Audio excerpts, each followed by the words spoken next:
진실 추적자 사건 반장 시작합니다. 저도 출퇴근길 오토바이를 타고 다니는 입장에서 정말 좀 안타까운 일이 벌어져서 준비해 봤는데요. 함께 보시죠.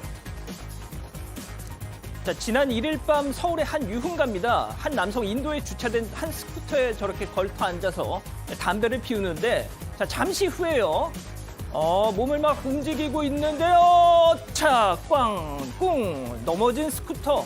다시 친구와 함께 저렇게 일으켜 세우고 있는데, 문제는 저 스쿠터 저 사람께 아니었다는 겁니다. 그냥 저러고 튀었다는 거죠. 자, 저게 또 비싼 스쿠터라서 수리비만 400만 원 가까이 나왔다는데, 자, 경찰에서도 어쩔 수 없다는 반응을 보였다는 거예요. 제발 좀 사고를 쳤으면 연락처는 좀 남기고 가십시오. 자, 오늘 준비한 사건 해시태그로 소개해 올리죠.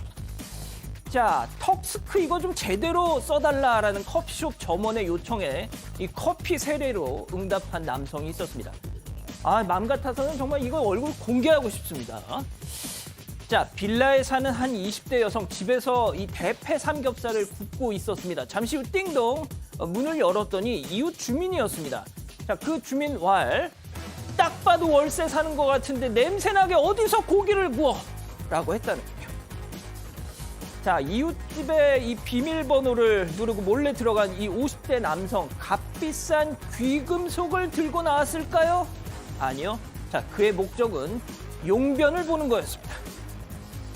자, 어제 사건 반장 보신 분들 아시겠지만 말미에 이수정 교수님 그 신간 서적 이벤트를 했습니다. 정말 국내는 물론 정말 세계 각지에서 이 응모 메일이 답지했습니다. 눈물 없이는 볼 수 없는 사연도 많았고 말이죠. 자, 역시 재미는 물론 의리로 함께하는 사건 반장. 대한민국과 전 세계 동포 가족 여러분의 시선을 모아서 출발합니다.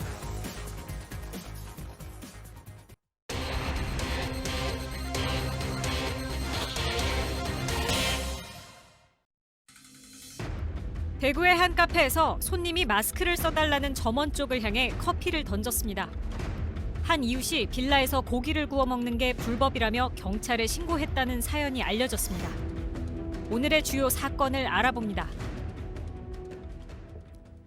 자, 오늘도 변함없이 사건 반장 시작합니다. 사회부 백민경 기자, 백성문 변호사, 오윤성 순천향대 경찰행정학과 교수, 박지은 변호사, 그리고 박준혜 수어 선생님 나오셨습니다. 안녕하세요. 네, 안녕하십니까?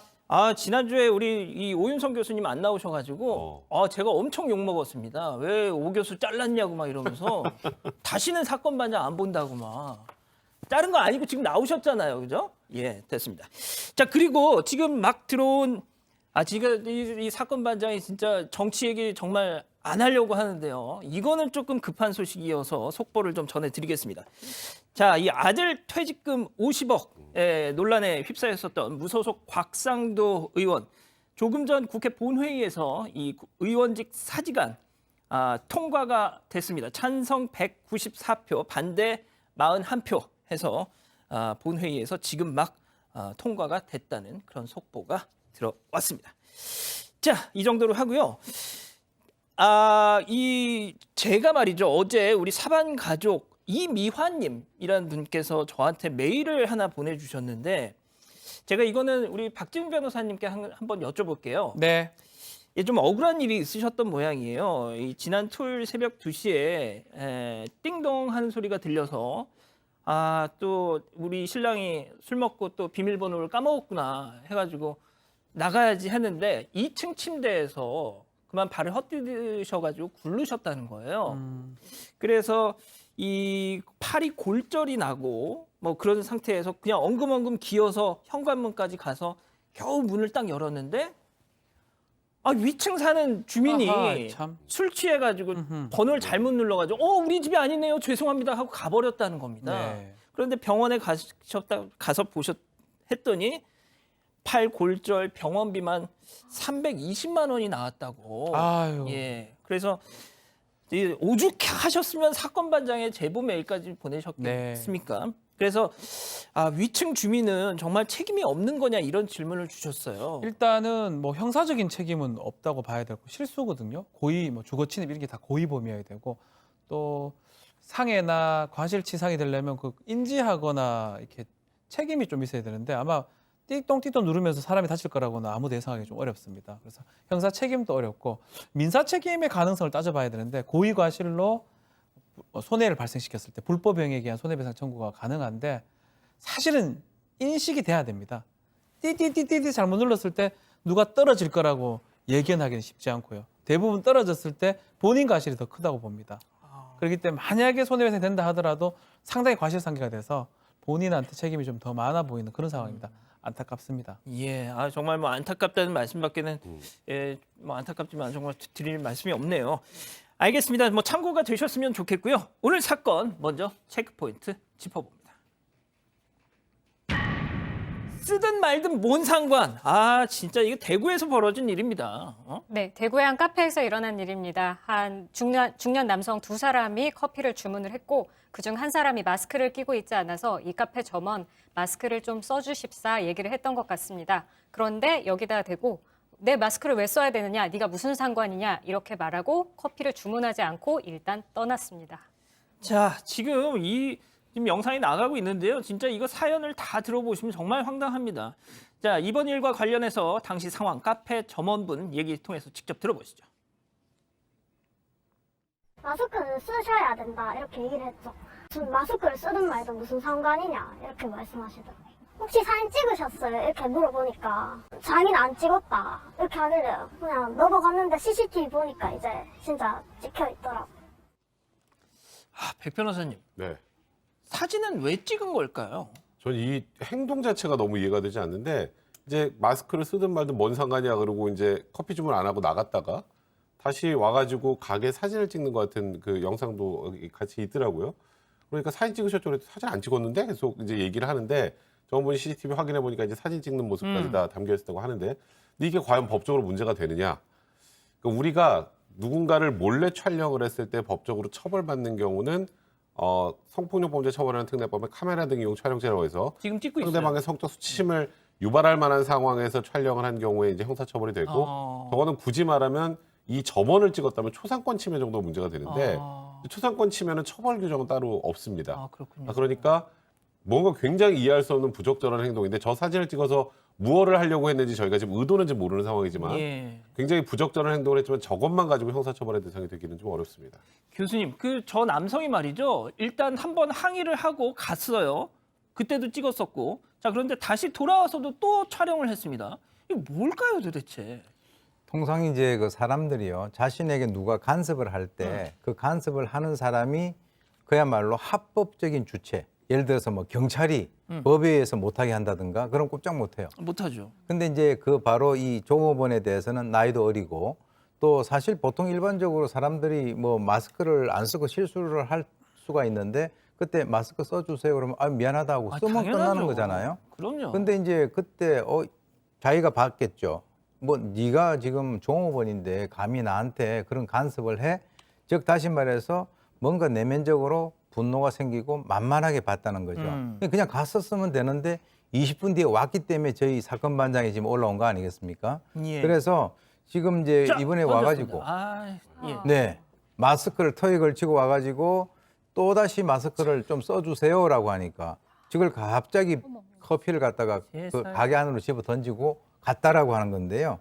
제가 볼 때는 그 종업원에 대해서 정말 인간적으로 만만하게 보고 아주 사람을 갖다가 우습게 본 그런 행동의 결과가 아닌가 그렇게 생각이 듭니다. 그러니까 말이죠. 저 박 변호사님, 네. 저게 딱 보면 이제 아입니다. 아이스 아메리카노. 네. 근데 만약에 뜨아였으면 뜨거운 아메리카노였으면 이건 얘기가 완전 달라지잖아요. 그래서 지금 사실 분노 조절이 지금 안 되는 것 같아요. 쓰면 되잖아요. 이거 뭐 어렵습니까? 마스크 쓰는데 뭐 힘이 들고 뭐 10년 걸립니까?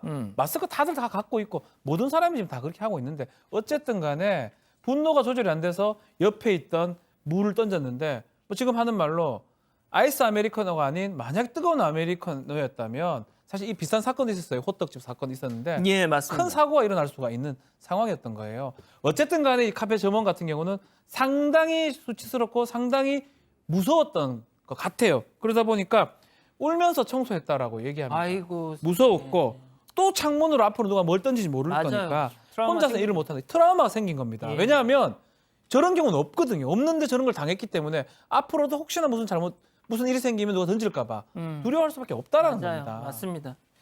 아니 백 변호사님, 저는 진짜 이런 저희가 사건 반장 통해서 이런 유사한 사건들 얼마나 많이 전해드렸습니까? 특히나 아까 박 변호사님 말씀하셨지만 그 펄펄 끓는 기름에다가 호떡 반으로 안 잘라줬다고 그거 확 집어넣은 그거 보면서 저는 저 사람도 분명 그 뉴스 보면서 아이고 저런 한심한 놈 하면서 혀를 끌끌 찼을 거라고요. 본인의 행동은 인지 못하고 다른 사람 잘못한 걸 보는 거죠. 그러니까요. 사실 그냥 이 남성의 행동은 자기보다 새카맣게 어린 종업원이 감히 나한테 훈계를 해? 거기서 시작이 된 것 같아요. 그러니까 어찌 보면 뭐 이런 표현이 방송에 맞는지 모르겠지만 찌질한 거죠. 찌질하다고밖에 볼 수 없어요. 근데 이게 단순히 찌질하고 끝날 일이 아니거든요. 형사처벌 대상입니다. 뭐냐면 이제 아까 커피를 자세히 보시면 점원한테 던지는 게 아니라 옆으로 던져요. 근데 점원한테 던지면 무슨 죄가 될까요? 그건 폭행죄가 되죠. 근데 점원 옆으로 던지면 저건 폭행이라고 보긴 또 어려워요. 하하. 그래서 아마 저 남성 입장에서 화풀이를 하면서 이게 형사처벌 대상일 거라고 생각은 못했을 것 같은데 예. 이건 충분히 위협적인 행동이 되죠. 충분히 위협적인 행동이 되고 그리고 지금 이 아르바이트생은 저 커피를 또 치우느라 제대로 장사하기도 힘들었을 그런 상황이 되죠. 이런 경우가 전형적인 업무방해입니다. 위력의 업무방해이기 때문에 일단 업무방해로 경찰이 불구속으로 입건하고 도대체 왜 그랬는지 이걸 좀 조사하겠다는 입장입니다. 자, 박 변호사님, 네. 그 앞서 이런 사례들하고 비슷하게 네. 또 그런 일들이 또 많았잖아요. 뭐 편의점에서 또 뭐 별의별 뭐 워낙 많아가지고 네. 이거 다 소개도 못 해드릴 정도예요. 뭐 다들 힘들어서 또 다들 또 어쩌면 당연하게 마스크를 쓰고 있습니다. 지난 9월 달에 부산에서 이거는 징역에 집행유예가 선고된 사례인데요. 이것도 마찬가지예요. 마스크를 좀 쓰라고 편의점 업소 얘기를 하니까 마스크 착용에 화가 나가지고 욕설을 하고 난리를 치니까 경찰이 왔고요. 경찰이 왔는데도 그 행편을 멈추지 않습니다. 벌써 분노 조절이 안 되는 상황이고 뭐 그 계속 경찰 앞에서 욕설했고 이 사람 모욕죄하고 공무집행 방해죄가 적용돼서 집행유예형 전과자가 돼 버렸고요. 지난 8월에도 마찬가지입니다.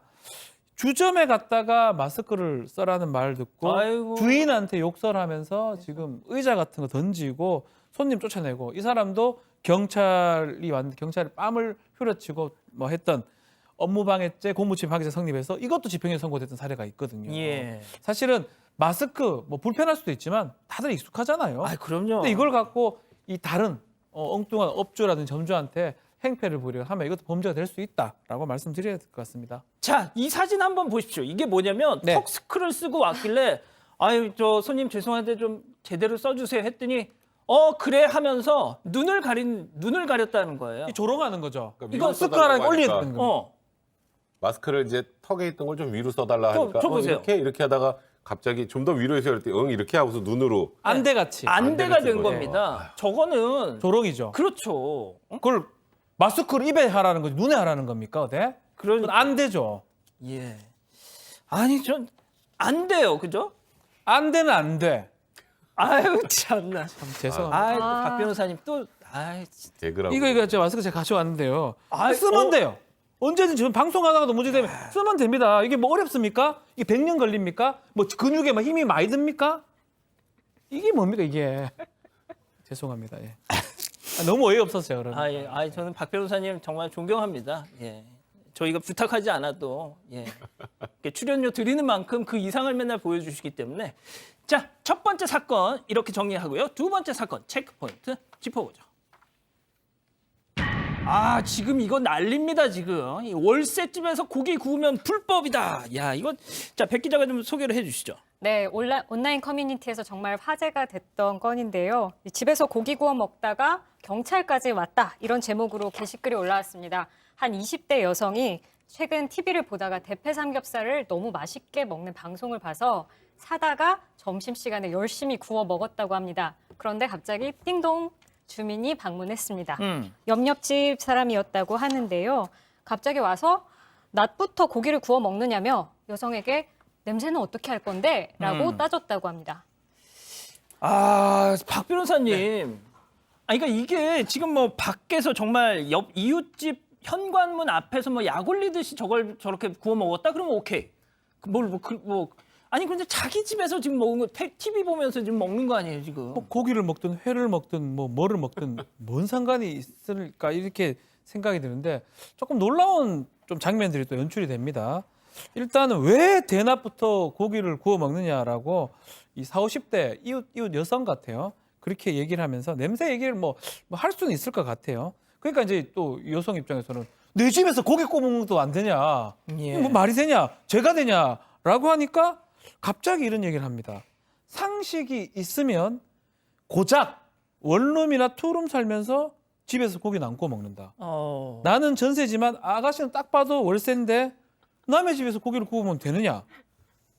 이렇게 얘기를 해버려요. 예. 뭐 제가 더 어떻게 설명하지? 이걸 월세는 뭐 그럼 고기 생거로 먹습니까? 이해가 안 됩니다. 생고기를 예. 그냥 먹을 수는 없죠. 예.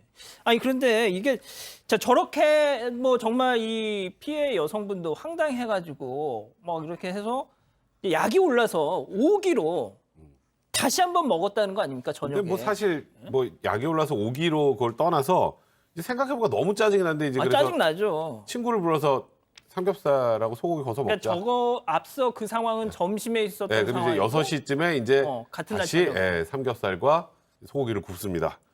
아니나 다를까 또 벨이 눌렸죠. 저 여성이 또 내려왔는데 이제 그때는 이제 뭐 그냥 띵동하고 하는 게 아니라 뭐 이렇게 문 별로 대고 나니까 쿵쿵 두드리면서 너 나와 막 이러면서 소리까지 질렀다고 해요. 그래서 아니 내가 아까 낮에 그렇게 말했는데 이렇게 말귀를 그렇게 못 알아먹냐? 예. 그러니까 여성이 이렇게 얘기했어요. 아니 그렇게 냄새 나시면 이사를 가세요. 이런 게 싫으면 이사 가세요. 그랬더니 저 여성이 또 한 번 월세 얘기를 꺼냅니다. 나는 전세지만 너는 월세니까 네가 나가라 라고 했다고 합니다. 예. 아니 그러니까 저는 저 진짜 개인적으로 좀 이 얘기 듣고 화가 나는 게 저도 지금 오피스텔에 월세로 살고 있거든요. 고기 구워 먹으면 안 되겠네요. 저 고기 구워 먹습니다, 저.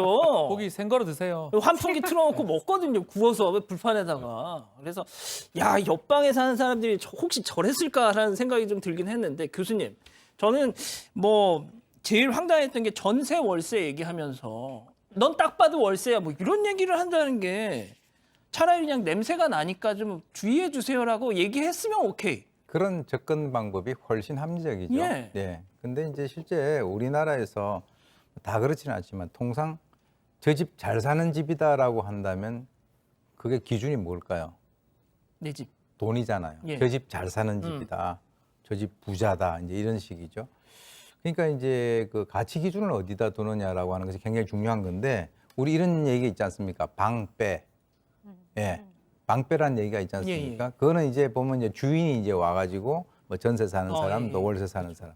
그러니까 지금 그 주인과 또는 그 전세와 월세 이걸 갖다 서열 의식을 갖다가 이 사람의 머릿속에 있는 거예요. 그러니까 네가 월세 사면서 고기를 구워 먹는 거는 법적으로 문제가 된다 이런 거 주장을 했단 말이죠. 그러니까 사실 이 젊은 분들 같은 경우는 그게 그런 법이 어디냐, 뭐 형법 몇 조 있냐 이제 이런 식으로 물어보니까 말이 막히죠. 막히죠. 그러니까 이제 저 아주머니가 하는 얘기가 말을 바꾸면서 고기 냄새 때문에 짜증이 나고 애들도 뭐라 그런다. 그게 바로 조금 전에 우리 앵커께서 말씀하셨던 처음부터 이렇게 접근을 해 나가면 그러면 문제가 이렇게 되지 않죠. 예. 자, 그런데 앞서 사파에서도 봤지만 처음 그 막 화를 냈던 이웃 주민 옆에 경찰이 있었어요. 네, 이 이웃 주민이 그냥 싸움으로 끝난 게 아니라 결국 경찰까지 불렀습니다.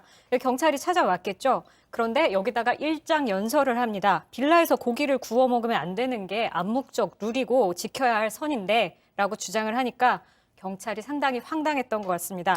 그런 법이 도대체 어딨냐? 본인 집에선 본인 자유가 있다. 이렇게 얘기를 하고 돌아갔다고 합니다. 그렇죠. 경찰 출동한 경찰분도 얼마나 황당했겠어요. 아니 그런데 자 여기서 이게 또 관전 포인트입니다. 네. 저는 이게 너무 통쾌했어요, 박 변호사님. 그렇죠. 이 피해 여성이죠. 이 얘기에 따르면 이 사람도 상당히 문제가 좀 있었던 것 같아요. 참았던 거죠. 뭐냐 하면 아이들이 있는데 아이들이 밤마다 뛰놀고 한다고 합니다. 당신은 그렇게 소리를 내는데 우리는 가만히 있었는데 냄새 좀 난다고 이렇게 난리를 치냐라고 지금 여성이 글을 올렸거든요. 그래서 뭐 그러다 보니까 경찰도 이제 그 얘기 듣고 돌아간 것 같고요. 저는 그래요.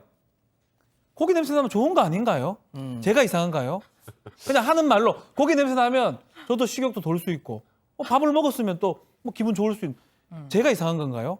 네. 혹시 이상하네요, 그죠? 예. 근데 소리 같은 거는 사실은 예민할 수 있는데 냄새가 예컨대 불쾌하고 역한 냄새는 모르겠지만 다이어트 하는데 막 고기 냄새 들려오면 스트레스죠. 그러네요. 그런 측면 좀 있네요. 그래서 이제 그런 부분이 아니라면 좀 참아주고 좀 이렇게 서로 사는 관계 할 말 아니겠습니까? 없으시죠? 예. 전 다이어트 한다고 생각도 이거 다이어트 합니까, 아줌마? 모르겠어요. 이거. 아니 그런데 제가 다시 한번 설명해드리면 어떤 상황이었냐면 그 대치 상황에서 다른 이웃분이 네. 장을 보고 이렇게 집에 오다가 막 난리가 났으니까 이 뭐예요 하고 이렇게 지금 비닐봉지 들고 있는 저 이웃 주민이 저분이 저기 끼어든 겁니다. 참전을 한 겁니다. 그러면서 저 막 전세 너 딱 봐도 월세 그 말을 했던 그 여성에게 당신 네 집에 애들 단속이나 잘했다고 딱 했다는 거예요. 어? 야 이게 얼마나 진짜 반전입니까, 백 변호사님? 그러니까요. 그러니까 사실 저 여성의 얘기를 제가 법적으로 얘기해 드리는 것도 좀 코믹한 것 같긴 한데, 아니 뭐 저희가 전세를 살건 월세를 살건 그 내가 생활하는데 밥을 먹는 거 아주 중요한 기본적인 본인의 그 생활에 어쩔 수 없이 있어야 되는 건데 거기서 뭐 밥을 먹는 걸 금지하거나 고기를 굽는 걸 금지하거나 할 수 있는 건 아니죠. 그건 집주인도 못 해요. 맞습니다. 그러니까 지금 옆집에 사는 전세 사는 분 말고 예. 이 집주인도 못 하는 거예요. 옆도 아니고요. 옆집이었습니다. 그러니까요. 그래서 대통령도 못 합니다. 아, 그러니까 그렇습니까? 지금 뭐 이게 뭐 좁은 빌라에서는 고기를 먹지 않는 게 암묵적인 룰이다. 그거는 그분 혼자 생각이잖아요. 아, 그냥 본인 생각을 룰이라고 생각하고 지금 이렇게 말도 안 되는 억지 주장을 하는 건데 이분의 말이 얼마나 억지였으면 저희가 지금 하고 있겠습니까? 그러니까요. 자, 이 교수님 뭐 좀 정리 말씀 좀 부탁드릴게요. 이거 뭐 좀. 글쎄요, 지금 이제 뭐 혼자서 독립주택에 살면 저게 문제가 안 됩니다. 그런데 이제 뭐 빌라라든지 또는 뭐 아파트라든가 이 사람들이 사람과 사람 간에 있어서의 그 가깝게 살게 되면은 소위 얘기하는 그 영역권이라고 하는 것이 있는데 그 영역권이 소음도 되고 냄새도 되고 여러 가지가 될 수 있습니다. 근데 만약에 저 냄새가 아까 얘기 나왔습니다만 아주 악취가 난다든가 그렇게 되면 그런 문제를 삼을 수가 있죠. 근데 사실은 이 일상적으로 우리가 살아가는 데 있어서 고기를 굽는 그 행위에 대해 가지고 전세 월세를 따지고 이렇게 되면 너무 사는 게 각박스럽지 않습니까? 예. 좀 이렇게 좀 옆에 사람들 배려하면서 살아가는 것이 굉장히 중요하다 이렇게 봅니다. 아, 그러니까 말입니다. 이게 참 어떻게 이런 일이 또 무슨 뭐 개그 꽁트에서 벌어지는 상황도 아니고 말이죠. 실제로 있었다는 게 너무 충격적입니다. 자, 오늘 사건 이렇게 마무리하고요. 다음 오늘 인물 이어갑니다.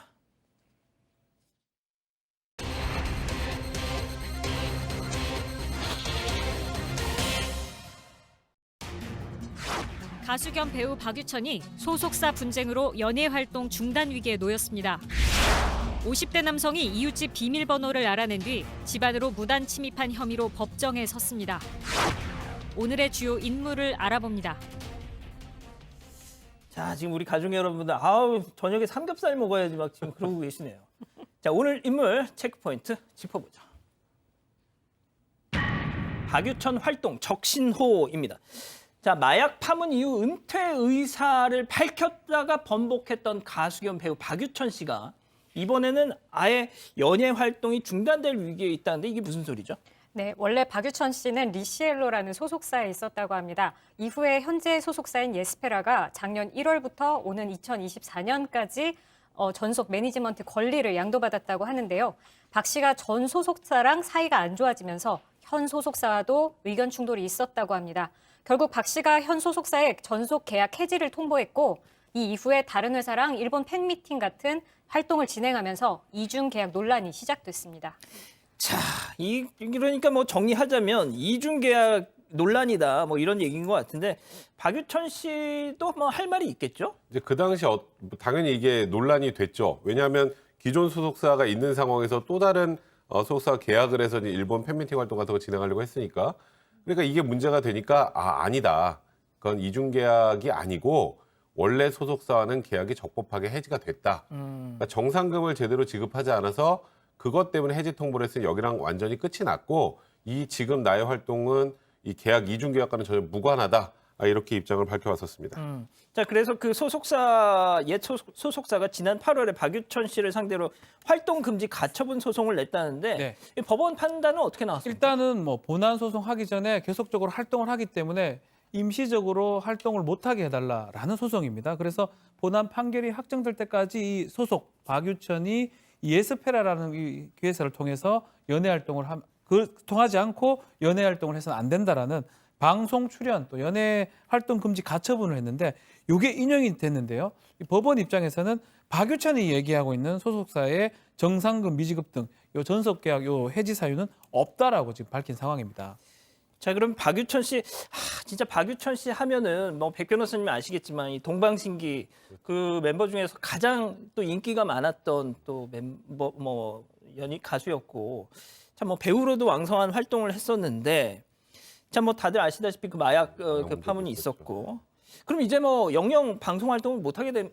그러니까 연예 일단 활동. 방법은 지금 가처분 인용됐기 때문에 원래 소속사인 에스페라와 어떤 방식으로든지 합의를 일단 하지 않는 이상은 이 본안 판결 끝날 때까지는 활동을 못 합니다. 왜냐하면 이게 지금 일본 활동, 우리나라보다 이제 일본에서 활동을 많이 하려고 하는데 그 소위 그 소속사를 통해서는 일을 하면 안 되게 된 거잖아요. 이제 연예 활동 금지 가처분이니까. 예. 그러니까 지금 상황에서는 뭐 지금 현재 그 에스페라와 합의나 뭐 기타 어떤 방식으로든지 해결이 나지 않는 이상은 이제 뭐 정상적인 연예 활동은 본안 판단전까지는 불가능한 상황입니다.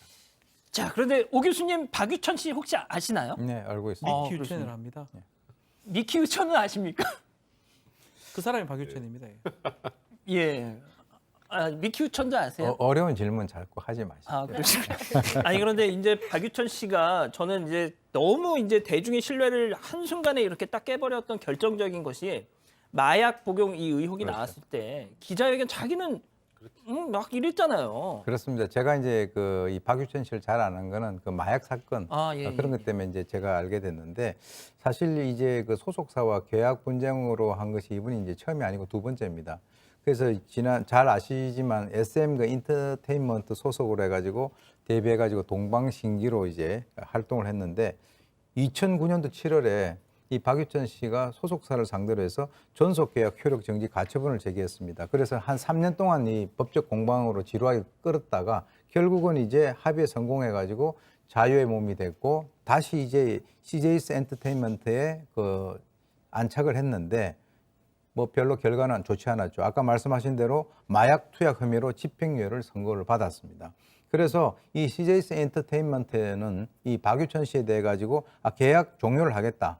그리고 심지어 그는 이렇게 얘기하지 않았습니까? 내가 만약에 마약을 했다면 연예계에서 은퇴하겠다라고 했는데 결국은 그것이 사실로 밝혀지지 않았습니까? 그런데 이 연예계 생활이 이대로 끝나는 줄 알았는데 이번에 또 이 문제가 이제 불거지게 된 거죠. 그러니까요. 더구나 그때 마약 난 뭐 안 했다고 했는데 이게 나왔잖아요. 그래서 했던 얘기가 뭐였냐면 마약이 어떻게 내 몸속에 들어왔는지 모르겠습니다. 이런 얘기를 했었어요. 자, 그런 얘기를 듣고 아무렴 이 팬들이라고 이걸 그렇구나라고 생각을 하겠냐고요. 그게 불과 2019년이었습니다. 처음에 자기가 마약을 하지 않았었다고 했는데 결국에 이제 그게 밝혀지면서 징역 10개월에 집행유예 2년을 받았었고 그 이후에 연예계 은퇴 의사도 밝혔었는데 그걸 이제 번복을 하고 다시 해외 팬미팅도 하고 활발한 활동을 했습니다. 문제는 여기서 끝나지 않고 얼마 최근인데요. 동생인 배우 박유한 씨가 마약 혐의 보도가 나왔는데 그때도 아랑곳하지 않고 자기 새 앨범을 냈습니다. 알겠습니다. 첫 번째 인물 이 정도로 정리하고요. 두 번째 인물 체크포인트 짚어보죠. 몰래 본 비밀번호입니다. 백 기자가 먼저 사건 내용부터 설명해 주시죠. 네, 서울 강북구에 있는 한 다세대 주택에서 일어난 일입니다. 한 50대 남성이 다른 이웃의 집에 들어갑니다. 근데 어떻게 알았는지 비밀번호를 알아서 들어가게 됩니다. 네, 들어가서 한 행동도 참 신기한데 뭐 금품을 훔치거나 이렇게 했던 것이 아니라 피해자의 집에서 침대에 눕기도 하고 화장실에 가서 용변도 보고 또 수건에 가래침으로 보이는 분비물도 뱉었다고 합니다. 진짜 들으신 것처럼 정말 행동 하나하나가 참 구질구질한데 백 변호사님, 네. 일단 어떻게 해서 생명부지의 사람 집에 저렇게 들어갔느냐. 굉장히 좀 치밀하게 이 피해자의 그 집 비밀번호를 알아낸 건데요. 범행 이틀 전 밤부터 해당 건물 옥상에 가는 이제 계단에 대기를 하면서 저 여성이 비밀번호 누르는 걸 보려고. 아, 그럼 꼭대기층이었나 보네요. 네, 그래요. 그러니까 거기서 이렇게 보고 그 비밀번호를 누르는 걸 보고 이제 확인을 하고 바로 들어간 게 아니고 예. 그리고 이틀이 지나서 이 피해자가 외출하는 걸 확인한 뒤에 그러니까 자기 본인의 목적은 그런 거였던 것 같아요. 뭐 침대에 누워보고 뭐 용변 보고 뭐 가래층으로 보이는 뭐 이런 거 뱉고 그러니까 본인 흔적을 남기려고 했었던 것인지 모르겠지만 그걸 위해서 피해자가 난 걸 확인한 뒤에 그 알아놨던 비밀번호를 누르고 들어간 것입니다. 아, 교수님, 진짜 일단 그 비밀번호 그 전자 뭐 도어락 네. 이거 누르고 들어갈 때 이렇게 몸으로 좀 가려야 되겠어요. 그냥 어디서 누가 숨어가지고 이걸 볼 수 지금 이 상황이잖아요, 그게. 근데 이제 그게 참 그 우리가 이런 사건 나면 그렇게 해야 된다라고 하는데 뭐 저도 그렇게 안 하죠. 아, 예. 좀 그렇죠. 사실은 이제 좀 가리고 이렇게 해야 되는데 음. 어떤 경우는 이제 바로 그 위에다가 CCTV를 또 이렇게 몰래 카메라 같은 거 설치해 가지고 하는 그런 경우도 있거든요. 아이고. 근데 이 사람 같은 경우는 아주 원시적으로 그 위에서 이렇게 내려다 본 거죠. 그러니까 아마 제가 볼 때는 이 피해자가 아마 여성분 같은데 예. 인간은 겉으로 봐서는 알 수가 없습니다. 이 소위 이 머리 속에는 그야말로 이 삼남만상이 다 이렇게 자리를 잡고 있는 것 같은데 굉장히 복잡하죠. 왜 이 사람이 이런 행동을 했을까? 저는 이것은 약간의 어떤 그 성적 의미도 있다라고 저는 맞습니다. 봅니다. 그래서 이제 그 여성이 그 사용하는 화장실에서 용변도 보고 또 수건에 침도 뱉고 자기 뭐 책 같은 걸 묻히고 이렇게 되면 결국은 이제 그 사람에 대해 가지고 자기가 완전히 어떤 조정 통제를 한다라고 하는 그런 우월감을 느낄 수 있다라고 하는 그런 측면이 있고요. 그래도 이번에 이제 그 이러한 행위가 오래 끌지 아니하고 그 정도 선에서 이렇게 적발이 됐기 때문에 다행이긴 한데요. 사실 그 피해를 입은 그 여성의 입장에서는 그야말로 아주 소름이 끼치는 그런 상황이 된 거죠. 교수님, 이게 약간 그렇다면 뭐 저희도 이 전해드렸던 책 테러 있지 않습니까? 자신의 책을 어떤 뭐 여성의 뭐에다 막 묻히고 이런 거 그런 거랑 약간 좀 비슷한 심리라고 봐야 될까요?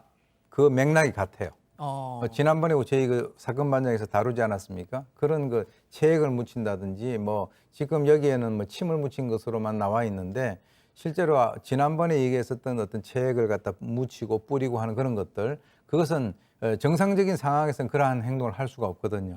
그러나 그 집에 들어가서 자기는 그렇게 해놨는데 그 피해자가 모르는 상태에서 또 집에 들어가서 자기가 침을 뱉었던 그 수건을 사용을 한다든지 이렇게 되면 자기는 그 사람을 바깥에서 만날 때마다 정신적 우월감을 갖고 있는 거죠. 너는 모르지만 나는 알고 있다. 소름 끼치네. 예, 소름 끼치는 그런 상황이에요. 예. 자, 박 변호사님, 이걸 그냥 말로 듣는 저희도 소름이 끼치는데 이걸 직접 당한 더군다나 이렇게 마주치니까 하면서 이자가 그냥 주랭랑을 쳤다는 거 아닙니까? 그렇죠. 그런 어떤 생각을 하면 끔찍한 거 아니겠습니까? 그렇기 때문에 이 여성 같은 경우는 상당한 정신적 충격을 받고 정신과 진료 같은 걸 받았던 걸로 보입니다. 스트레스 장애를 받았던 거예요. 충격을 받고 그래서 이 스트레스 장애 증세를 보여서 정신과 치료를 지금 받고 있다고 알려져 있습니다. 자, 재판에 넘겨졌습니다. 재판부 판단 어떻게 나왔습니까? 통상적으로 이 주거 침입 이후에 추가 범행이 있지 않은 경우에는 대부분 이제 실형이 선고되는 경우는 없고요. 그냥 예. 뭐 집행유예 혹은 벌금형으로 끝이 나는데 이번 사건은 재판부가 좀 엄중하게 봤습니다. 그러니까 뭐 형량만 보면 왜 이렇게 작아 이렇게 생각할지 모르겠지만 통상 전과가 없이 초범인 주거 침입을 범한 피고인의 경우에는 말씀드렸던 것처럼 실형이 나오는 경우가 없는데 이 사안 같은 경우는 피해자가 사실 거의 생활이 파탄날 정도의 지금 그런 상황이다 보니 피해가 너무 극심하다는 거죠. 그런 걸 다 고려할 땐 아무리 뭐 초범이고 그렇다고 하더라도 실형을 선고하는 게 마땅하다고 판단해서 징역 4개월의 실형을 선고했습니다. 자, 백 변호사님은 지금 이거 그래도 정말 상당히 뭐 엄한 처벌이 내려진 거다라고 말씀을 하시지만 제가 이 관련 기사에 달린 댓글 보면 그렇죠. 이 여성은 지금 막 정신과 치료 받고 있고 완전히 이 트라우마가 몇십 년을 갈 텐데 이게 4개월이 말이 되느냐라고 또 하세요. 그러니까 그게 이제 일반인의 법감정과 지금 법원의 판단하고의 괴리는 어쩔 수 없는 부분이 있긴 합니다. 그러니까 그렇다고 또 이게 언론에 집중됐다고 이 사람만 또 형량을 높일 수는 없는 노릇이기 때문에 그러니까 법원에서 그래도 좀 다소 이례적으로 실형을 선고했다라는 의미라고 봐야 될 것 같고요. 저는 재판부가 이것도 고려했을 것 같아요. 이 남성이 만약에 그날 집에 들어갔다가 빨리 나와서 피해자를 안 마주쳤다고 한번 생각을 해보죠. 그렇죠. 그럼 없던 일이 된 거잖아요. 그럼 한 번만 했을까요? 그때 또 하죠. 아까 교수님 말씀하셨던 것처럼. 이제 그럴 위험성까지 생각을 해서 음. 그래서 재판부가 다소 더 중하게 판단한 게 아닌가 싶습니다. 박 변호사님 이전에도 좀 비슷한 사례가 있지 않았습니까? 그렇죠. 비슷합니다. 이거 이전에도 10대 여성의 집을 이렇게 몰래 들어갔던 40대 실형이 선고된 사례가 있는데 이것도 비슷해요. 비밀번호를 이제 이 여성의 동생이 왔다 갔다 하는 것을 이게 삐삐삐 누르는 걸 보고 동영상으로 촬영을 해놓습니다. 촬영해 놓고 나중에 자기가 그렇게 몰래 침입해서 그걸 촬영한 거를 갖고 보면 비밀번호 확인이 가능하니까요. 그래서 주거 침입 혐의로 기소가 됐는데 주거 침입죄가 일반적으로 실형이 나오기는 어렵습니다. 이 사람은 이전에 주거 침입 강간 전과도 있고요. 그래서 이번에는 좀 중하게 징역 3년형이 선고된 사례가 있습니다. 자, 교수님 일단 뭐 책, 테러 또 뭐 집에 가서 뭐 용변 이런 약간 성도착증 이런 범죄들은 어떻게 좀 이 대처를 해야 될까요? 뭐 사실 이게 혼자 사는 그 단독 가정들이 많기 때문에 그 중에서도 특히 이제 여성들이 혼자서 사는 사람들이 많지 않습니까? 만약에 이제 가족을 이루어서 산다면 이렇게 함부로 못 들어오죠. 그렇기 때문에 지금 뭐 대한민국에서 혼자 사시는 특히 그 여자분들 혼자 사시는 분들이 많기 때문에 이런 분들에 대해 가지고 사실 겉으로 아까 말씀드렸지만 겉으로 봐서 사람은 모르거든요. 그러니까 자기가 정말 그 조심을 해야 된다라고 하는 그런 측면에서는 뭐 이게 국가가 도와줄 수 있는 그런 부분보다는 뭐 국가는 어떻게 보면 좀 처벌을 좀 강하게 해야 되겠지만 우선적으로 예방을 하는 것은 본인이 항상 소위 알아차림, 내 주위에서 뭔가 움직이고 있다라고 하는 것을 좀 알아차리기 위해서 본인이 신경을 좀 쓰시는 것이 굉장히 중요한 부분이라고 생각을 합니다. 알겠습니다. 자, 오늘 인물 이렇게 정리하고요. 다음 오늘 법 이어갑니다.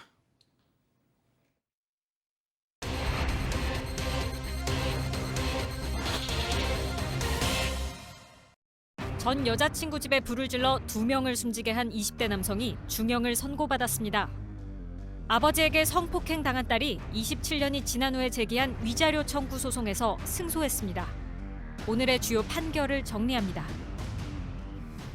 자, 이게 지난 2월 충남 천안의 한 원룸에서 벌어진 방화 사건이었습니다. 자, 불이 나서 아이고 2명이나 숨졌어요. 네, 정말 끔찍한 사건입니다. 천안에서 있었던 일인데요. 20대 남성이 전 여자친구의 원룸에 들어갑니다. 그런데 이 남성이 들어간 지 3분 만에 펑 하면서 큰 폭발과 함께 화재가 일어납니다. 방 안에 있던 여성과 남성이 결국에는 숨지고 이 남성만 살아남았는데 숨지기 직전에 전 여자친구는 이 남성을 범인으로 지목했습니다. 자, 왜 저렇게 원룸에 불을 질러서 아까운 목숨을 잃게 한 건지 그 이유가 뭡니까? 일단 이 20대 남성이 지난해 이제 10월부터 이 피해 여성과 교제를 하는 과정이 있었는데 이성 문제로 좀 다툼이 있었습니다. 그러니까 사이가 계속 삐그덕삐그덕대는 그런 상황이었는데요. 이번에 피해를 입은 남성이 한 명 있는데 그 남성과 또 이 20대 여성이 이제 교제를 했던 것 같아요. 이제 그러다 보니까 이 사건 발생 전날 이 피해자인 여성이 이 20대 남성에게 이제 결별을 통보를 합니다. 예. 이제 그 이후에 또 그 피해 여성과 나머지 일행 아까 또 하나 사망했던 남성과 예. 친구 2명이 함께 이제 거기서 술을 마시는데 이제 그 과정에서 이 20대 남성하고 이제 통화가 좀 이루어졌는데요. 그 과정에서 굉장히 감정적으로 좋지 않은 얘기들이 좀 오가고 20대 남성이 이 피해 여성에게 좀 성적인 그런 모욕까지 하게 되는데 그렇게 해서 말다툼이 벌어진 과정에 이 20대 남성이 첫 번째 이 원룸에 와서 한번 사과를 합니다. 사과를 했어요? 네, 사과를 하고 돌아갔는데 그 돌아간 게 좋은 마음으로 돌아간 게 아니었던 것 같아요. 그리고 이제 범행 당일에 아침 7시쯤에 여자친구 일행이 이제 노래방에서 나와서 집으로 돌아왔다는 얘기를 전해 듣고 20대 남성이 지금 사파해 보시는 것처럼 휘발유를 가지고 와서 원룸 내부에도 뿌리고 그리고 지금 피해 남성의 머리와 몸에 휘발유를 뿌린 뒤에 불을 질렀던 사건입니다. 결국 결별을 통보한 데 대한 앙심 더하기 헤어진 전 여자친구가 새로운 남자를 만나고 있는 그 장면을 목격한 데서 오는 또 복수심. 그런다고 다 저러진 않지 않습니까, 교수님? 그럼요. 이 세상에 반은 여자고 반은 남자인데 물론 이제 이 그 당사자가 그런 상황에 처해 있다라고 하는 것 자체는 본인으로서는 굉장히 그것을 견디기 어려운 그런 상황인 것은 확신합니다. 예. 그런데 문제는 그렇게 확실한 상황에서도 이런 식으로 이제 문제가 돼버리면 이거는 아주 이상한 방향으로 문제가 틀어져 버리는데요. 지금 20대 남성 같은 경우는 범행 직전 새벽에 바로 여자친구하고 주변 지인들에게 분노 감정을 포함을 된 그런 어떤 것을 여러 가지 어떤 표출했다라고 하는 거 있고요. 예. 또 이제 또 뭐 여자친구에 대해서 원망하는 문자도 보내고 그리고 이별을 통보하자마자 바로 이 사망한 남성하고는 만났다라고 하는 거죠. 만났으니까 뭐 둘이서 뭐 어떤 좋지 않은 감정이 그랬겠죠. 오고 가지 않았겠습니까? 그랬는데 그 사망한 그 남성이 자신에게 욕설을 한 점에 대해서 화가 나서 항의를 하기 위해서 또 찾아갔어요. 찾아갔는데 오히려 자기가 그 여자친구들하고 여러 사람들 보는 앞에서 항의를 하러 찾아갔는데 자기가 사과를 했단 말이에요. 사과를 하고 돌아오니까 가만히 생각해 봤을 때 나는 지금 뭘 한 거지? 내가 항의를 하고 그러면 내가 사과를 받고 와야 되는데 내가 오히려 사과를 하고 왔어요. 그러니까 에이 모르겠다. 그래서 불을 갖다가 지르기로 그렇게 결심을 한 것 같은데 예. 사실 뭐 이렇게 나가게 된다면 그야말로 해결책이 없는 것이죠. 그렇죠. 자, 그럼 여기서 이번 재판 체크포인트 짚어보죠. 아니, 세상에 두 사람이 불에 타서 숨을 거뒀는데 불 붙인 적이 없다고요? 네. 이 범죄명은 현주 건조물 방화 치사죄가 됩니다. 어떤 사람이 살고 있는 집에 불을 내서 사람을 죽이게 두 명이 죽었잖아요. 그래서 아주 중하게 처벌되는 범죄가 되는데 본인이 휘발유는 뿌린 건 인정합니다. 휘발유는 뿌렸지만 라이터로 불을 붙인 적이 없다라고 얘기합니다. 좀 특이하게 사실은 휘발유를 뿌려놓고 지금 사망했던 그 남성하고 실랑이를 벌이는 도중에 그 남성이 라이터를 붙였기 때문에 그래서 화재가 발생했고 그래서 그런 어떤 사망까지 발생했다라고 주장을 했는데요. 이 범행을 부인하면서 최초 배심원 그러니까 국민참여재판을 신청을 했다가 또 이를 철회해서 일반 재판으로 진행이 됐었습니다. 자, 지금 뭐 서로 약간 뭐 얘기가 좀 다른데. 자, 그러니까 휘발유를 뿌린 건 맞지만 라이터로 불을 탁 켠 거는 사망한 그 남성이었다라는 주장인 건데. 자, 그러면은 20대 지금 불을 질렀다고 볼 증거가 있었으니까 그렇게 해서 기소가 된 거 아니겠습니까? 그렇죠. 사실 라이터를 뿌린 사람, 휘발유를 뿌린 사람이 라이터로 불을 붙이려고 그러지. 이게 뭐 이명일개조로 해서 역할 분담이 된 것도 아니잖아요. 그러진 않겠죠. 예, 자기가 뿌려놓고 다른 사람이 불을 붙였다. 그거는 참 우리가 이제 수긍하기 힘든데요. 이제 문제는 20대 남성하고 피해자 이외에 그 제3자가 불을 붙였을 가능성은 없다라고 이제 지금 보고요. 그럼 과연 누가 그럼 불을 붙였는가? 그게 관건이 아니겠습니까? 그래서 예. 대검찰청에서 DNA 화학 분석과의 유전자 감정을 했습니다. 그 결과가 나왔는데 범행에 쓰인 것으로 추정되는 그 라이터 상단 그 톱니 있지 않습니까? 불을 갖다가 이렇게 켜기 위해서 거기에 바로 이 20대 남성의 DNA가 거기서 검출이 된 겁니다. 그래서 이거는 뭐냐? 이거는 이 사람이 그 상단 톱니바퀴를 자기 손으로 이렇게 조정을 그러네요. 했다라고 그러네. 하는 것이 나온 것이고요. 예. 또 이 사람 또 스스로도 이 신체에 약 한 49% 정도 화상을 입었는데 이 화상이라고 하는 것은 휘발유를 갖다가 우리가 뿌리면요. 휘발유만 보시면 안 돼요. 그것이 유정이라고 하는 것이 올라와가지고 그 가스같이 있거든요. 맞습니다. 그렇기 때문에 이 남성의 양손하고 하반신에 묻어있던 그 휘발유에 불이 옮겨 붙어가지고 발생했을 가능성이 높다라고 이제 재판부에서 이제 판단했습니다. 그러니까 예. DNA 검출됐죠. 그러니까 거기에서 뿌리는 그 과정에서 유정 생겨가지고 자기 몸에도 붙었다. 이런 상황이기 때문에 이 사람이 결과적으로 그 불을 갖다 붙인 것이 확실하다. 이렇게 결론을 그렇죠. 냈습니다. 자, 그런데 박 변호사님 네. 범행 직전 이 남성의 행적도 이 사람이 불을 질렀을 수밖에 없다라고 그렇죠. 판단한 계기가 있었잖아요. 정황적인 아니면 직접적인 증거가 될 수가 있는데요. 일단은 범행 직전에 이 남성이 편의점에 들러서 라이터랑 생수를 좀 구입을 합니다. 생수 6병을 구입을 하는데요. 생수 6병을 구입한 거, 또 라이터를 구입하고 휘발유를 구입해서 그 생수병에 또 담아놨습니다. 휘발유 11리터를요. 6병에 담아놨고.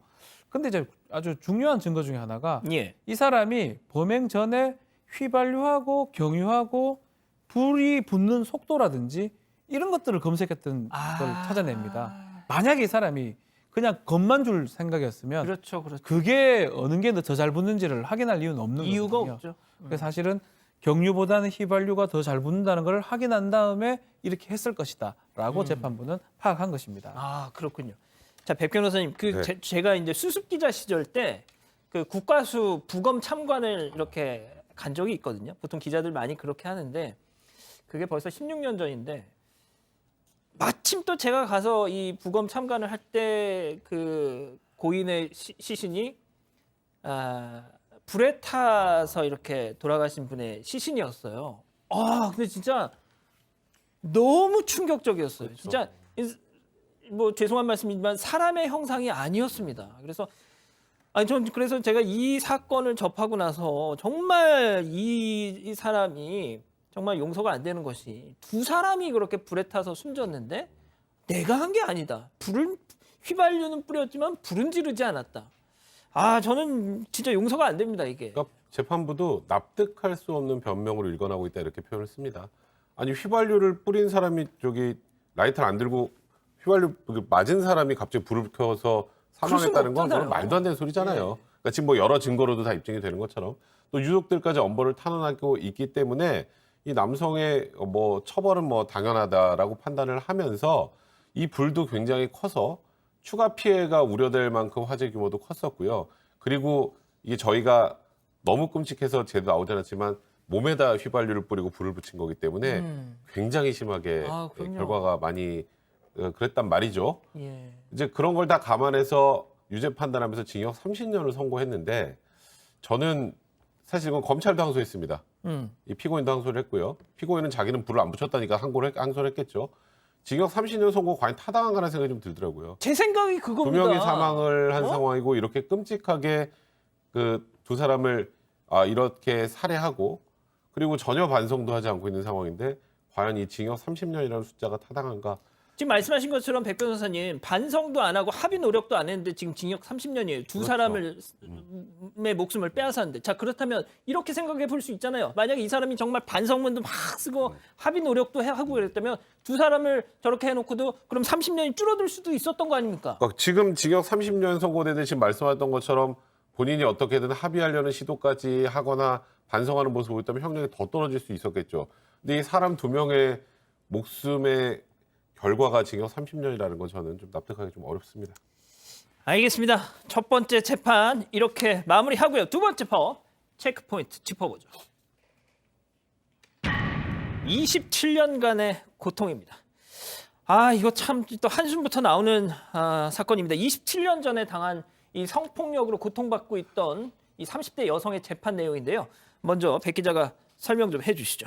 예, 지금은 30대가 됐지만 이 피해자 처음으로 강제추행을 당했던 때 나이가 9살이었습니다. 27년 전 1994년이었고 피해자가 집에서 자고 있는 피해자를 친아버지가 강제추행을 했다고 합니다. 예, 성폭력은 15살이 되는 6년 동안 이뤄졌었다고 하고 이 성폭력이 끝났던 이유도 친부가 무슨 이유인지 몰라도 계속해서 이 피해자를 심하게 때려서 친어머니가 놀라서 경찰에 신고를 했는데 그 자리에서 6년간의 범행을 얘기했었다고 합니다. 그러면 그 당시에는 처벌 받았습니까? 그 친부라는 자는? 네, 이건 1심에서 유죄 판단이 나왔고 미성년자 의제 강제추행죄로 징역 3년이 선고가 됐었습니다. 근데 항소를 했죠. 근데 이 친모도 마찬가지고 이 피해자도 생각을 해보면 이 재판하는 과정이나 이런 것들을 목도해야 되는 게 굉장히 어렵습니다. 심적으로도 힘들고. 그래서 이 아버지와 이 친모가 이 피해자를 대리해서 합의를 하게 되는데요. 이 합의의 내용이 합의후 받은 3천만 원 이외에 어떤 명목으로도 친부에게 금전 청구를 할 수 없다. 이렇게 합의문까지 작성해서 합의를 했고요. 이 처벌을 원하지 않는 의사를 재판에 표시를 하니 이게 좀 정말 이해가 좀 되기 힘든 정도의 수준인데 항소심에서 풀려났습니다. 네, 집행유예로 항소심에서 석방이 됐고요. 그러니까 그 당시 징역 3년에 집행유예 5년을 선고받았습니다. 이야, 지금 이거 지금 나오니까 또 가족 여러분들 그냥 막 폭발하고 계세요, 지금. 예? 박 변호사님. 네. 시간이 좀 지나서 옛날 일이니까 좀 그랬던 것 같아요. 지금 같으면 그렇게 되지는 않았을 것 같은데요.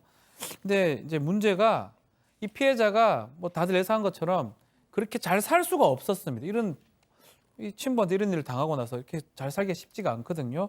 더더군다나 사건 이후에도 자기의 어떤 가족들 중에 아버지가 계속 간접적으로 만나는 그런 얘기들을 지금 계속 봤던 것 같아요. 지속적으로 사건 후에도 간접적으로 접촉이 되니까 자신의 병세가 더 악화됐다라고 얘기를 하고요. 또 이 사람 심리 검사 같은 거를 좀 해보니까 상당히 뭐 2014년 2012년 때도 우울증으로 정신과 진료도 받았고 심리적으로는 외상적인 기억으로 고통이 계속 이어지는 것으로 아유. 보인다. 또 증상 완화를 위해서는 치료를 받고 경과를 좀 관찰해야 된다라고 하면서 심리에서도 지금 외상성 스트레스 장애 같은 것들을 진단을 받았던 것으로 보입니다.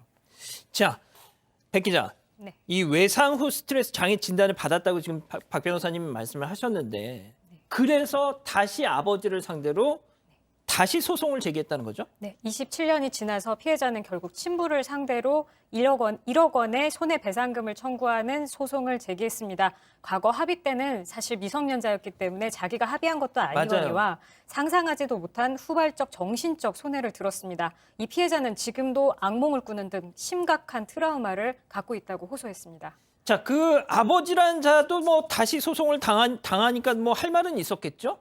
이거는 소멸시효가 완성됐으니까 설사 내가 줄 돈이 있더라도 줄 필요가 없다.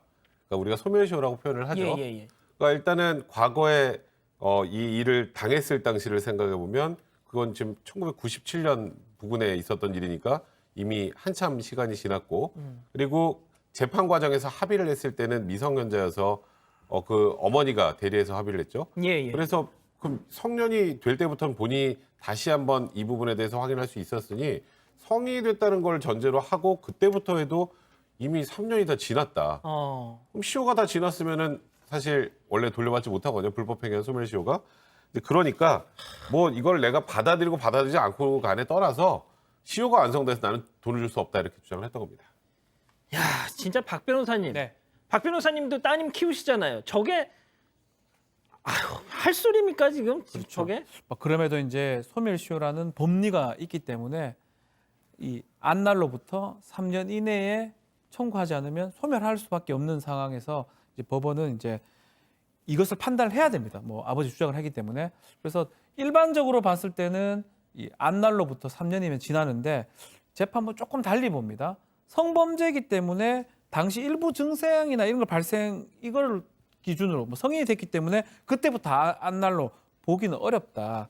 만약에 그렇게 하게 되면 손해배상 청구를 못하는 그런 어떤 부당한 결과가 될 수 있기 때문에 단순하게 성인이 됐다고 해가지고 그때부터 모든 손해 발생 사실이나 이런 것들을 인식했다고 보기는 어렵다. 그러니까 그 나중에 아직까지 손해배상을 할 수 있는 시간이 지나지 않았다라고 법원은 판단을 했습니다. 그래서 위자료 3천만 원 배상하라라고 얘기를 했습니다. 자, 재판부가 이런 뭐 얘기도 했더라고요. 예측할 수 없는 피해가 발생했을 때는 심혈 소요의 시계를 멈춰야 한다. 이거 멋진 말 아닙니까, 정말? 자, 오 교수님. 정말 제가 가장 이 사건 반장에서 다룬 사건 중에서 고통스러운 사건이 친부 혹은 뭐 친족에 의한 성폭력 사건이에요. 정말 입에 담기도 참 민망하고, 그러니까 이걸 전하는 제3자들의 이 기분도 이럴진데 당하는 분들의 심정이랄 거는 이건 정말 그냥 이런 표현은 어떨지 모르겠는데 죽어야 끝나는 거 아닙니까? 이거는 그냥. 예? 이미 이 피해자 같은 경우는 30년 전에 이미 죽었어요. 그래서 이제 친부에 의한 성폭행이라든가 이런 것들을 우리 일반인들 같은 경우는 아니 이게 뭐 무슨 금수도 아니고 어떻게 이럴 수가 있느냐라고 생각을 하실지 모르지만 가끔씩 이런 일들이 있고 사실 이 피해자 같은 경우는 지금까지 어떤 그 정신적인 혼란 상태에 빠지게 수밖에 없냐면 인간이라고 하는 존재는요 적어도 어떠한 상황에서도 나를 보호를 해줄 것이다라고 믿는 강력한 존재가 있습니다. 그게 누구냐면 부모예요. 그렇죠. 그런데 이 부모라고 하는 사람 중 그 아버지에 의해서 이런 어떤 그 피해를 당했다라고 하면 이 그 개인이 가지고 있는 전반적 이 판단 시스템 자체가 완전히 붕괴돼 버리는 거예요. 지금 뭐 사실 이렇게 30년 지나가지고 3천만 원 그러면 1년에 100만 원이네요. 예. 그러니까 사실 이거 자체 3천만 원의 이제 그 뭐 돈의 액수가 문제가 아니라 이 시간이 지나고 난 이후에 문제를 제기했다라고 하는 그것에 대해서 의미를 두고 있긴 있지만 제가 볼 때는 3천만 원이 아니라 30억, 300억을 준다 하더라도 맞습니다. 이 사람의 망가진 그 정신은 다시 돌이킬 수 없다라고 하는 그것에 있어서의 치명적 결함이 있습니다. 자, 이 경찰청에 따르면 말이죠. 친족에 의한 성폭력 피해 지난해 같은 경우는 776건이었답니다. 그러니까 하루에 2건꼴이었던 거예요. 신고가 안 되죠. 친족에 의한 성폭력. 유난히 신고가 잘 안 됩니다. 그것까지 감안하면 알려지지 않은 건수는 훨씬 더 많다는 겁니다. 자, 백 변호사님 좀 짧게 부탁드릴게요. 이 소멸시효 관련 이번에 이 재판부의 판단 의미가 좀 있는 거죠? 굉장히 큰 의미가 있습니다. 통상적으로 성폭행 피해자가 나중에 외상후 스트레스 장애나 이런 것들을 얻게 되면 이제 소멸시효라고 해서 그럼 성폭행이 발생했을 당시를 기준으로 판단을 하거나 이제 그렇기 때문에 나중에 문제 제기를 해도 소멸시효로 걸려서 제대로 보호를 못 받는 경우가 많아요. 근데 이번 판결은 어떤 의미가 있냐면 외상후 스트레스 장애는 언제 생길지도 모르고 어허. 계속 지속되는 거라면 그건 지금까지 쉽게 말해 손해가 발생 중이라는 소리예요. 그러니까 소멸시효의 그 한계에서 벗어날 수 있다는 걸 확인시켜주는 그런 판단이기 때문에 예. 굉장히 의미가 있는 그런 판단입니다. 알겠습니다. 자, 오늘 법 이렇게 마무리하고요. 사건 상황실 이어갑니다.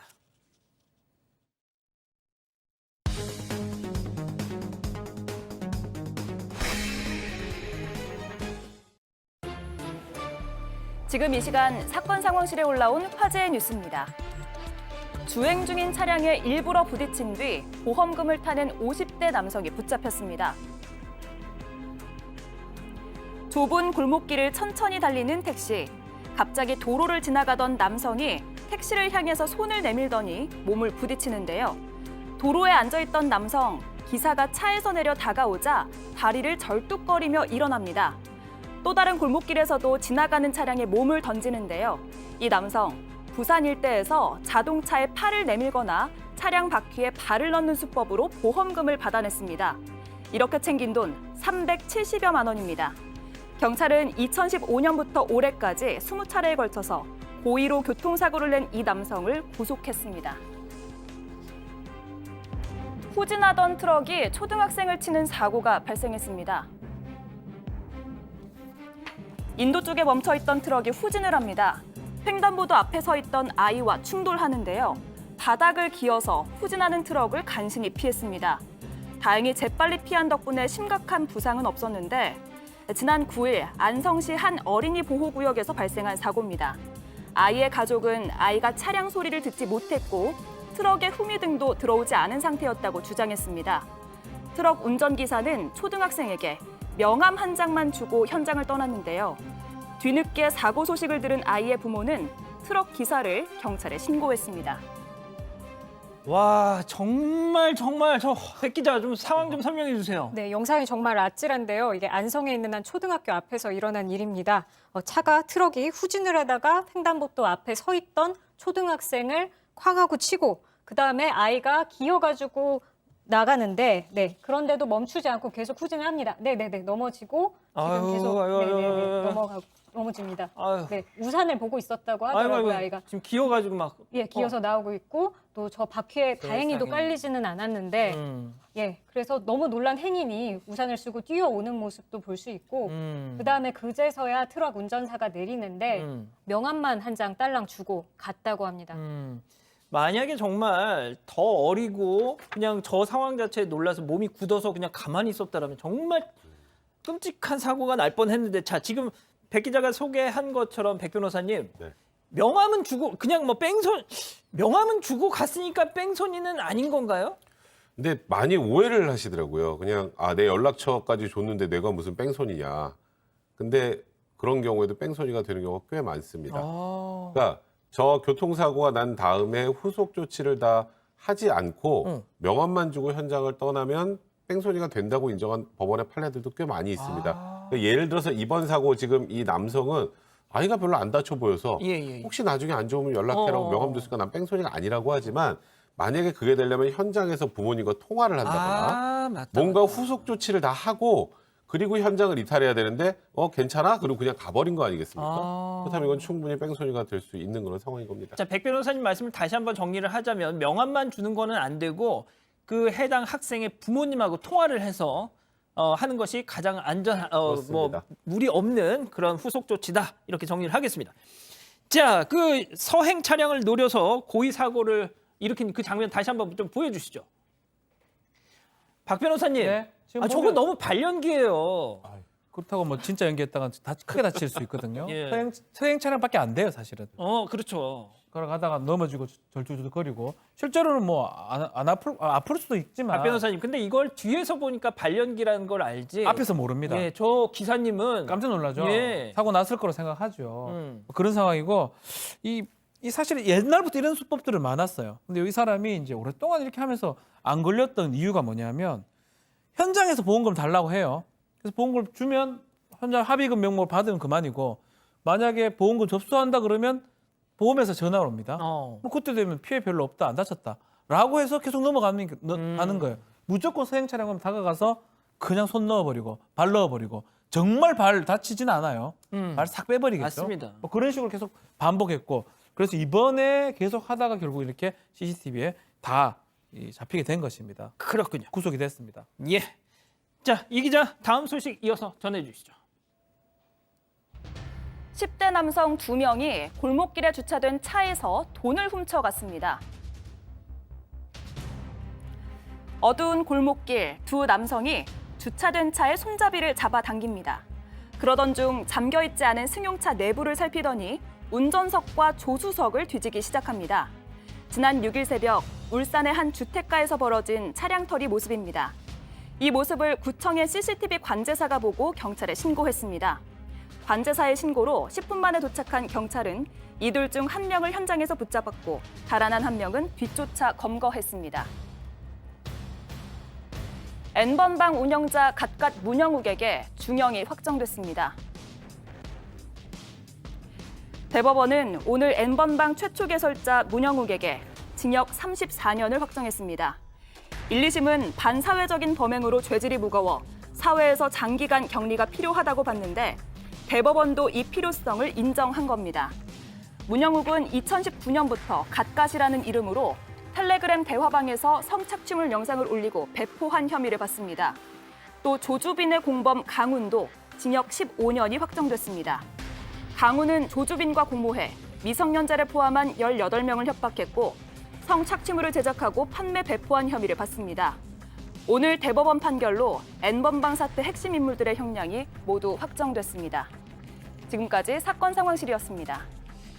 자, 백 기자 뭐가 됐든 이제 그 N번방 법적인 단죄가 마무리된 거죠. 네, 이 문영욱과 강훈의 형량이 확정이 되면서 N번방의 핵심 인물들의 형량은 모두 확정이 됐습니다. 앞서 박사 조주빈에 대해서도 대법원이 지난달 징역 42년을 확정을 했고 이 텔레그램 N번방을 최초로 만든 갓갓 문형욱은 34년, 박사방의 2인자로 활동한 붓다 강훈에 대해서도 대법원이 각각 15년을 확정했습니다. 자, 백 변호사님, 네. 그런데 이 강훈, 붓다라는 뭐 별칭으로 네. 활동했던 이 강훈, 지금 여성 피해자들을 협박해가지고요, 나체 사진을 전송받은 혐의 뭐 이런 걸로 제가 알기로 지난 4월에 추가 기소됐단 말이죠. 네, 근데 지금 그 1심 재판 중이기 때문에 일단 강훈이 선고받은 이 15년은 이 지금 현재 재판이 진행 중인 사건의 형량과 나중에 합쳐져야 됩니다. 그러니까 15년이 끝이 아니고요. 그 이후에 지금 진행이 되고 있는 재판 과정에서 또 하나의 형량이 확정이 되면 2개를 더하는데 다만 이제 이 형을 선고할 때 어떻게 하냐면 이걸 다 모아서 재판을 했을 때 예상되는 형량을 기준으로 부족한 부분을 추가해서 형량을 선고하기 때문에 혹시 우리 또 사건 만나본 시청자분들이 나중에 강훈의 2번째 재판에서 형량이 왜 이렇게 낮아? 그러지 마시고요. 예. 이게 같이 이번 것과 같이 합쳐서 받았다면 나올 이 형량에서 요번 형량을 빼고 이제 선고가 되는 것이기 때문에 다소 좀 낮을 수 있다는 건 좀 미리 알려드려야 될 것 같습니다. 알겠습니다. 자, CCTV에 딱 걸린 10대 차량 터리범들 영상 다시 한번 보여주시죠. 자, 저거를 딱 보고 있던 이 통합관제센터의 직원이 딱 저걸 낚았다는 거 아닙니까? 대단합니다. 이 관제센터 CCTV가 저거 하나만 있을까요? 왜 영화나 드라마 보면 뭐 엄청 크게 돼 수십 개 있지만 막 있잖아요. 저게 수백 개, 수십 개 이상이 있습니다. 예. 계속 이렇게 돌아가고 있는데 실제로 좀 많이 좀 그냥 딴 데 보던가 이렇게 잘 안 보죠. 근데 에이 설마. 아니 그 멍하니 보죠 그냥. 예. 뭐 세상 돌아가는 일이니까. 아유, 근데 이제 이 왜 울산 그러세요 자꾸? 울산 북구청 이분 칭찬하려고 하다 보니까 나머지 분들을 조금 제가 그랬는데 이분은 이 장면을 유심히 달리 쳐다봤습니다. 왜냐하면 남자 둘이가 걸어가면서 손전등 계속 비춰보는 이런 모습이 이상하다고 판단한 거예요. 어쨌든 뭐가 이상하니까 경찰관한테 신고를 했고요. 그래서 경찰이 바로 출동해서 두 사람의 절도 현장을 포착하고 바로 불구속 입건한 것입니다. 예. 다른 사람 제가 폄훼하는 게 아니고 이분이 너무 잘했다는 말씀 드리려고 하다 보니까 폄훼한 것 같은데. 알겠습니다. 아무튼 정말 장한 일 하셨습니다. 사건 상황실 이렇게 정리하고요. 이어서 사건 현장 넘어갑니다.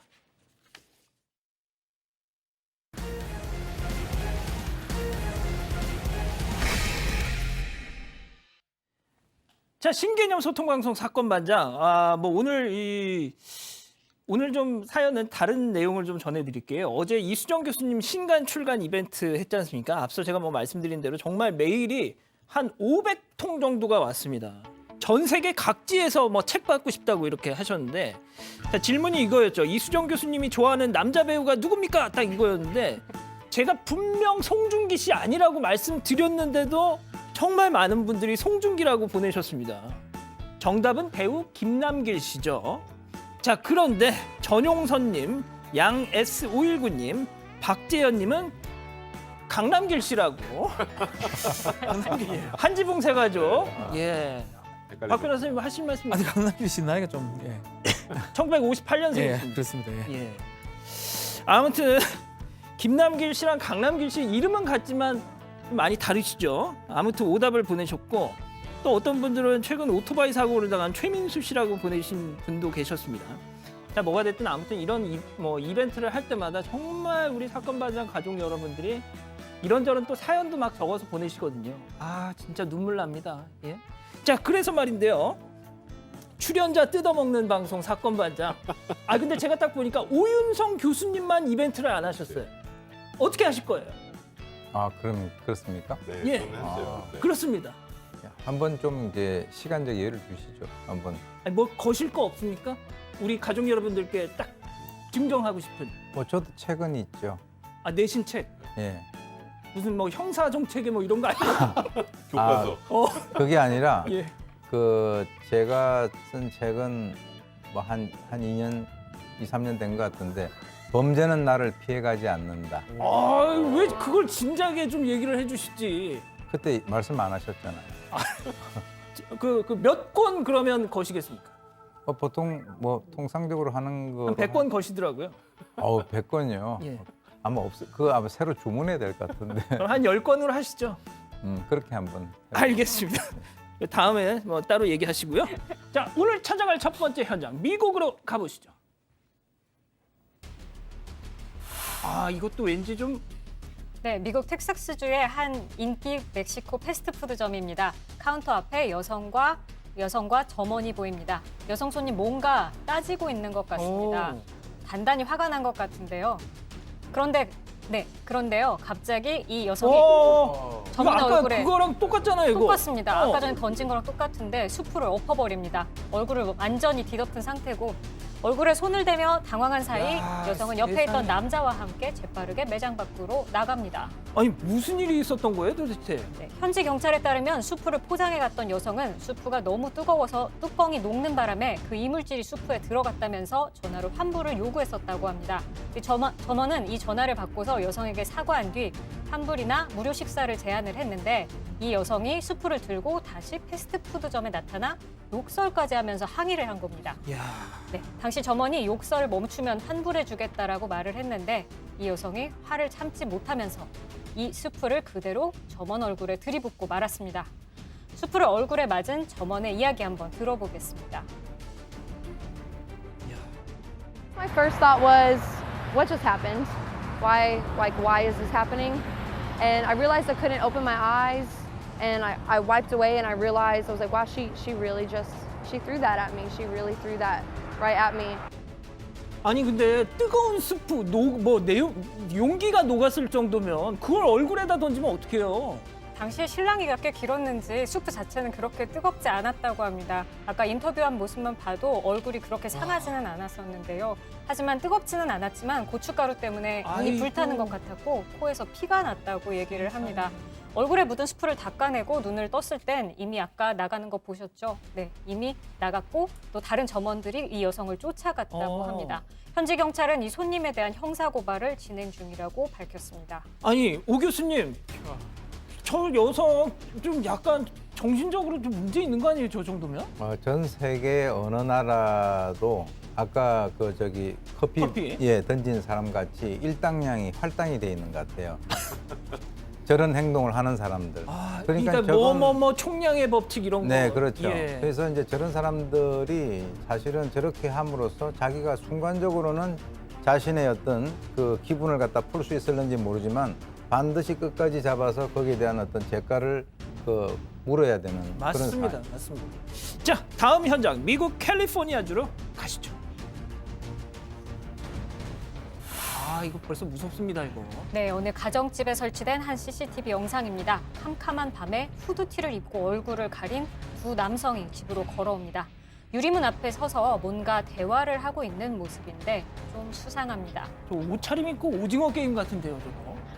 아무튼 네, 좀 강도 같은데요. 문 앞에 서서 집 안으로 어떻게 들어갈지 작전을 세우는 모습이 상당히 여유로워 보이기까지 합니다. 한 남성은 망을 보러 가는 건지 화면 밖으로 잠깐 사라지고요. 남은 한 명이 무언가 유리문에 한 번에 부숩니다. 네. 이 다음에는 강도들이 이불에 훔친 물건을 가득 싣고 대문으로 나가는 모습이 영상에 포착됐습니다. 아니 저 집 안에 사람 없어요? 이 집에 살고 있던 여성과 아이들이 집 안에 있었다고 합니다. 여성은 강도들이 혹시라도 신체적 폭력을 휘두를까 봐 요구에 응했고 귀중품도 다 내놨다고 합니다. 강도들은 이 집에서 고급 핸드백과 보석 그리고 시계 등을 훔쳐갔다고 합니다. 앞서 보신 남성 2명이 훔친 물건을 이불에 싸서 집 밖으로 가지고 나갔고요. 집 밖에서 다른 일당을 만나서 검은색 트럭을 타고 도주한 걸로 전해졌습니다. 자, 그럼 일단 다친 사람은 없는 거죠? 네, 다행히 다친 사람은 아무도 없었다고 합니다. 강도들이 약 20분 동안 집 물건을 훔치는 동안 아이들의 침실만큼은 들어가지 않았다고 합니다. 여성은 강도가 떠나자마자 경찰과 그의 남편에게 연락을 했는데요. 현지 경찰은 강도 살인 부서가 이 집 물건을 훔쳐간 20, 30대 남성 3명을 쫓고 있다고 밝혔습니다. 알겠습니다. 자, 다음은 페루로 가보시죠. 오, 얘 누구죠? 뭐 강아지 같기도 하고 늑대 같기도 하고 근데 둘 다 아니고요. 예. 갈색과 회색빛의 털을 지닌 안데스 여우 룬룬입니다. 여우. 네, 페루 야생동물 보호당국이 이 야생여우 룬룬을 찾기 위해서 아주 오랫동안 추적을 해왔다고 하는데요. 지난 9일 페루 야생동물 보호당국이 이 룬룬을 어느 가정집에서 구출했다고 밝혔습니다. 여우가 가정집에. 네, 여우가 가정집에. 네, 이 룬룬 그동안 페루의 한 가족이 보살피고 있었는데 놀라운 건 저희가 아까 갱지, 늑대인지 막 그랬잖아요. 예. 개인 줄 알고 애지중지 키웠었다고 합니다. 이 주인의 얘기 한번 들어보시죠. Pensamos que era un perrito de racita, ¿no? Porque era como un lobito. Pero al final no, pues en el centro de Lima lo hemos comprado. ¿Y cuánto le costó? Ahí, para nosotros nos costó 50 soles. 아니 그러면 판 사람도 야, 우르르 팔았나 그러니까 보다. 판 사람도 개인 줄 알고 판 것 같아요. 근데 가족들이 노점에서 룬룬을 데려올 때 룬룬을 뭐라고 듣고 데려왔냐면 시베리아 허스키종이라고 해서 그렇구나라고 해서 믿었다고 하는데요. 약간 욕 같은. 네, 거죠? 그 처음에는 강아지처럼 멍멍 짖기도 하고 또 진짜요? 개사료도 잘 먹으니까 개구나 이렇게 생각을 했던 것 같습니다. 근데 이제 보시면 조금씩 자라면서 이 룬룬의 행동이 이상해졌다고 하는데요. 지난 5월에는 룬룬이 천둥번개에 놀라 집을 나갔는데 동네를 떠돌아다니며 닭과 거위 그리고 기니피그를 잡아먹었다고 합니다. 룬룬이 사람들을 공포에 몰아넣고 있다는 소식이 언론에 보도되면서 현지 야생동물 보호당국은 룬룬 생포에 나섰고 결국 마취총을 쏴서 룬룬을 잡는 데 성공했습니다. 야, 역시 본능이 살아있네요. 그러니까요. 예. 자, 이 룬룬 현재 동물원으로 보내져서 전문가들의 보살핌을 받고 있는데요. 룬룬을 붙잡은 야생동물보호당국은 갓 태어난 야생동물을 잡아다 암시장에 불법 거래하는 일이 성행하고 있다 이렇게 밝혔습니다. 그러면서 이는 징역 3년에서 5년형에 처해지는 범죄라고 강조하면서 페루에서 만연한 야생동물 밀렵과 불법 거래에 대해 경고했습니다. 박 변호사님, 보통 여우는 어떻게 울죠? 아니 늑대인데 죄송합니다. 여우도 우나요? 여우가 근데 멍멍 이렇게 하나요? 근데 여우가 내가 여우다 하기도 어렵잖아요. 여우가 뭘 하겠습니까? 지금도 개로 살고 이건 있거든요. 늑대죠. 아우는 늑대고요. 여우 죄송합니다. 네. 죄송하십시오. 네. 자, 다음은 미국으로 가보시죠.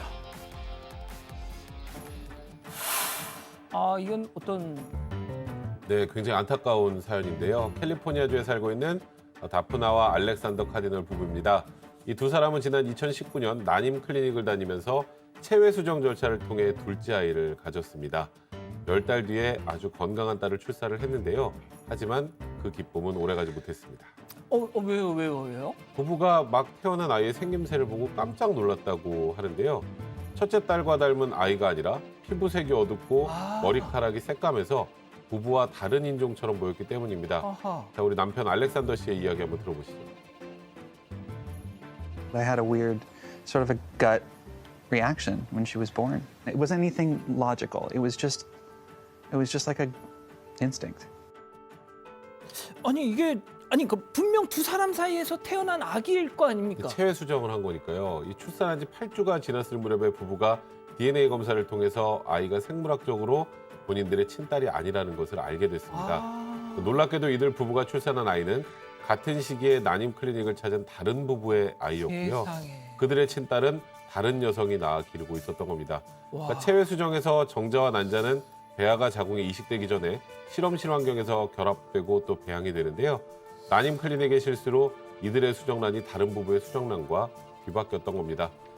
10달 동안 뱃속에 품고 있던 아이가 자신의 아이인 줄 알고 있었던 다프나 씨의 이야기 한번 들어보시죠. When I found out she wasn't mine, so I poured more love into her. I don't know. Maybe I was just clinging to her. I was just so scared I was going to lose her, which I ultimately did. 진짜 난임 클리닉 그거 어떻게 할 거야 이제? 그러니까요. 네, 이 다프나와 알렉산더 카디널 부부는 지난 8일 난임 클리닉을 상대로 손해배상 청구 소송을 제기했다고 합니다. 하지만 캘리포니아 법원은 해당 난임 클리닉이 이 부부의 수정란을 외부 기관에 외주를 줬는데 어떤 실수가 어디에서 발생했는지 분명하지 않다. 이렇게 전했다고 합니다. 세상에. 서로 각자의 아기를 키우고 있던 두 부부는요.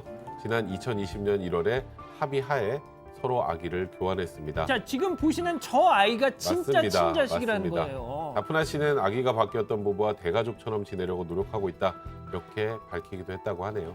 오 교수님, 이 진짜 낳은 정, 기른 정이 지금 다 있는 아이인데 그걸 또 떠나 보내야 되는 엄마 심정. 저게 두 번의 고통이죠.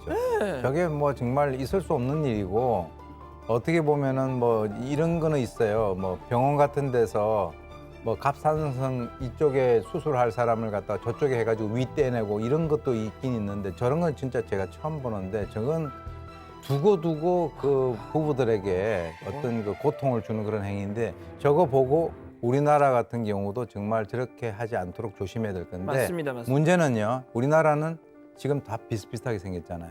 그래서 저렇게 바뀌어도 모를 수도 있어요. 나중에 뭐 DNA 검사를 했는데 아니다 그러면 이게 이상하게 될 수 있죠. 자, 박 변호사님, 저거 보시고 좀 너무 안타깝지 않으세요?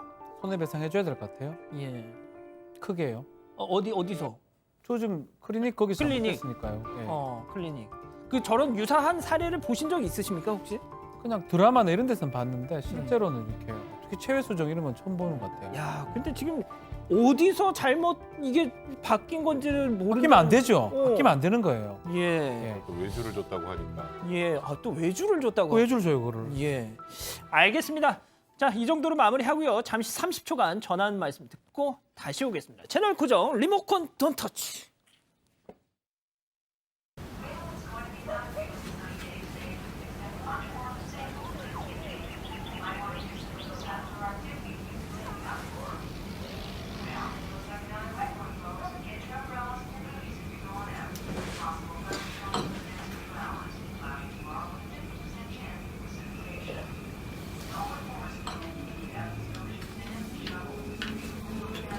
까사라는 신세계, 까사미야.